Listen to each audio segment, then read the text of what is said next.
রোববার বিকেল 4:30টার দিকে অ্যাম্বুলেন্সে করে লাশ নিয়ে আসা হয় ভালুকার বিরুনিয়া ইউনিয়নের গ্রামের বাড়িতে। নিহত পারভেজের মৃতদেহ রবিবার বাদ আসর তার নিজ গ্রামের বাড়ি ভালুকার বিরুনিয়া ইউনিয়নের কায়চান এলাকায় নিয়ে আসা হয়। পারভেজের মৃতদেহ বাড়িতে আসার পর এলাকা জুড়ে নেমে আসে শোকের ছায়া।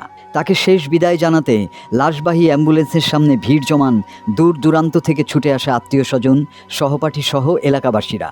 পরে বাদ এশা কায়চান পাঠকবাড়ি ঈদগাহ মাঠে পারভেজের জানাজা অনুষ্ঠিত হওয়ার পর পারিবারিক গোরস্থানে দাফন করা হয়। নিহত পারভেজ ভালুকার বিরুনিয়া ইউনিয়নের কাইচান গ্রামের কুয়েত প্রবাসী জসিমউদ্দিনের পুত্র। একমাত্র ছেলেকে হারিয়ে শোকে কাতর পারভেজের বাবা মা সহ আত্মীয় স্বজনেরা। মৃত্যুর আগের রাতে মায়ের সাথে শেষ কথা হয় পারভেজের। শেষবারের মতো ভিডিও কলে দেখেন ছেলের মুখ। ছেলেকে হারিয়ে পাগল প্রায় মা বাবা ও একমাত্র বোন, কাঁদছেন স্বজন ও গ্রামের মানুষ। গেল শনিবার ঢাকার বনানীতে তুচ্ছ ঘটনাকে কেন্দ্র করে প্রাইম এশিয়া ইউনিভার্সিটির টেক্সটাইল ইঞ্জিনিয়ারিং বিভাগের 223 ব্যাচের মেধাবী শিক্ষার্থী জাহিদুল ইসলাম পারভেজকে নিজ ক্যাম্পাসে নির্মমভাবে ছুরিকাঘাতে হত্যা করা হয়। ইতোমধ্যে এ ঘটনায় দায়ের করা মামলায় আসামিদের মধ্যে সন্দেহভাজন 3 জনকে গ্রেপ্তার করা হয়েছে।